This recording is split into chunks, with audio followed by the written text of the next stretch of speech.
Problemado ang ilang magsasaka sa Albay kung paano makakabangon muli matapos padapain ang pag-alboroto ng Bulkang Mayon ang kanilang kabuhayan. Live mula sa Kamalig Albay, may unang balita si Bea Pinlac. Bea.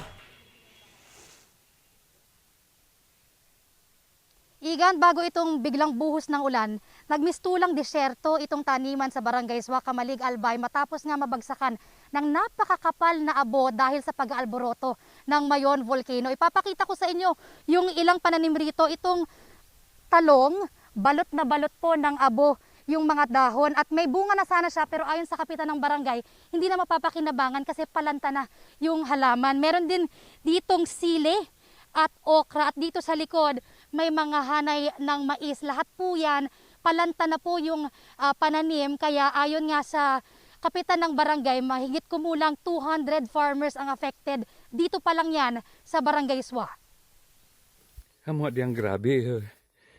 Nagkaparantay. Naikura na barang sa tanam. Naubos. Ya di. Talagang di so grabe.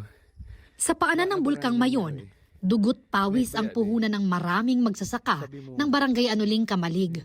Ang mga pananim nila na malapit na sanang anihin sa isang iglap, naging abo dahil sa pag-alboroto ng Bulkang Mayon.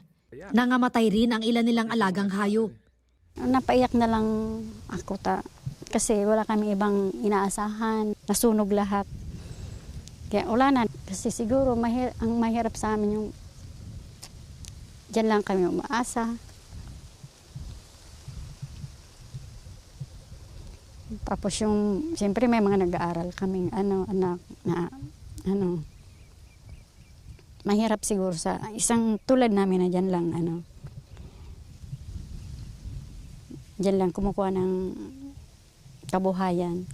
Hindi pa raw nila lubos maisip kung paano muling makakabangon ngayong hindi man lang sila makalapit sa taniman nila. Siyempre, parang wala nang pag-asa. Mahirap nang makabalik. Parang delikado na pati buhay ng mga dyan. Takot na ang nararamdaman namin kasi tingnan mo, sobrang lapit na ng taniman namin dyan. Saan kami magsisimula? Ayun ang problema namin. Ang mga taniman nila nasa 6-kilometer danger zone ng bulkan kung saan bawal pumasok. May ilang magsasaka naman na pilit isinasalba ang mga tanim para sana maibenta ang mga ito. Kailangan namin ulan para maugasan to, pero mahirap siguro Sigurado, lugi na kami dito Sa Ginubatan, Albay, nangangamba na ang mga residente sa kalusugan nila, kaya todo linis sila sa naiwang abo. May sakit nga ako. Nahirapan ako para kuha ng tubig.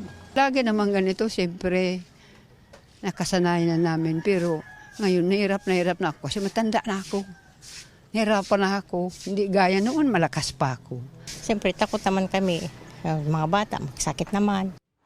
Pinatututukan na ni Pangulong Bongbong Marcos sa DOH at DSWD ang kalagayan ng mga residente. Ang DOH nandun din at nagbigay sila ng mga mask para yun nga sa usok at saka sa mga fumes na lumalabas. The first concern of course was the health concerns, and we were able to bring out the people who were in the danger area. We were able to support them with medical attention. Ayon sa mga otoridad, halos 200,000 residente sa 130 barangay sa Albay ang apektado. Ilan sa kanila ang inilikas noong Enero pa nang isailalim sa Alert Level 3 ang bulkan. Meron tayong 1,444 na mga pamilya or 5,459 individuals po iyan na pansamantala nanunuluyan sa mga evacuation centers. May mga water filtration trucks tayo ng mga pinadala ang iba't ibang ahensya po ng mga DRRM councils, ganun din yung mga karating ng mga probinsya nagpadala na rin. Pinag-aaralan pa rin kung dapat palawigin ang danger zone ng Mayon o itaas ang alert level nito. Igan, paulit-ulit yung paalala ng mga otoridad na bawal pong magtanim o gumawa ng any tourism activities at magkwari sa loob po ng 6-kilometer permanent danger zone ng Mayon Volcano. Dito sa kinatatayuan natin, nasa 7 to 8 kilometers ang layo niya sa Mayon Volcano na lubang maapektuhan kapag napagdesisyonan na palawigin yung danger zone. Yan ang latest mula rito sa Albay. Balik sa iyo, Igan. Maraming salamat, Bea Pinlac. Ingat.